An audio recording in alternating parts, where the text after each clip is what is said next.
Hello students, आज हम pH मान संबंधित बहुत छोटा सा क्वेश्चन और छोटे छोटे पॉइंट्स आज के वीडियो में डिस्कशन करेंगे। तो पीएच मान संबंधित बहुत ही छोटा क्वेश्चन पूछा जाता है कि ताजे दूध का पीएच मान 6 होता है। यानी इसमें इतना तो आंसर ही दे दिया कि इस प्रश्न में ताजे दूध का पीएच मान 6 होता है।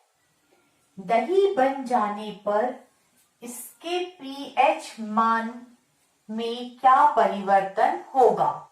यानी दूध से दही बन गया तो दूध के पीएच मान पर क्या फर्क पड़ेगा, ये क्वेश्चन है। तो बहुत ही सिंपल है। तो इसके लिए हमको नॉलेज होना चाहिए।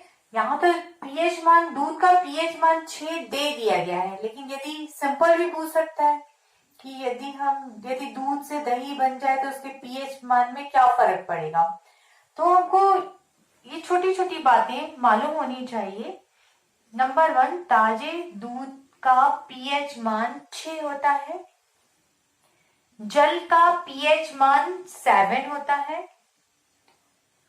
अम्ल का पीएच मान 7 से कम और क्षार का पीएच मान 7 से अधिक। मतलब सिंपल याद रखिए, जल उदासीन होता है, उसका पीएच मान 7 यानी 7 होता है। 7 से कम पीएच मान जिनके होते हैं वो अम्ल प्रवृत्ति के होते हैं या अम्ल में आते हैं, अम्लीय होते हैं। और 7 से ज्यादा पीएच मान क्षारों के होते हैं। Right, okay. तो अब हम आते हैं कि दूध से दही बन गया तो दूध का पीएच मान 6 है, यानी कि 7 से कम है। 7 से कम जिनका पीएच मान होता है वो अम्ल कैटेगरी में आते हैं। ओके, तो यहां पर दूध में अम्लीयता है, कहने का मतलब दूध का पीएच मान 6 है, वो 7 से कम है, मतलब दूध ऑलरेडी अम्लीय प्रभाव का है। जब ये दही बन जाता है तो इसमें हाइड्रोजन धनायन की अधिकता हो जाती है, यानी ये और अम्लीय हो जाता है। तो क्या होगा, दूध का पीएच मान और कम हो जाएगा। राइट, यानी जब दूध का पीएच मान 6 है लेकिन वो दही बन गया तो और अम्लीय हो गया, अर्थात उसका पीएच मान 6 से और क्या हो जाएगा, घट जाएगा। राइट, तो ये इसका आंसर हो गया कि दूध से दही बन जाने पर दूध का पीएच मान घट जाएगा। दही में अम्ल होता है, अर्थात दही बन जाने पर दूध में हाइड्रोजन धनायनों की और ज्यादा अधिकता हो जाएगी, जिससे कि उसका पीएच मान घट जाएगा। ये सिंपल सा आंसर है। राइट, तो इस टाइप से छोटे छोटे ऑब्जेक्टिव्स टाइप पूछा जा सकता है।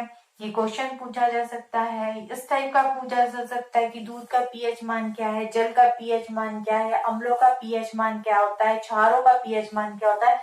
सिंपल ये भी पूछा जाता है। ये भी बहुत ही इंपॉर्टेंट टॉपिक्स या इंपॉर्टेंट पॉइंट्स है कि पाचन के समय जब खाना जो पचता है छोटी आंत में, तो आमाशयी पाचक रसों का पीएच मान कितना होता है।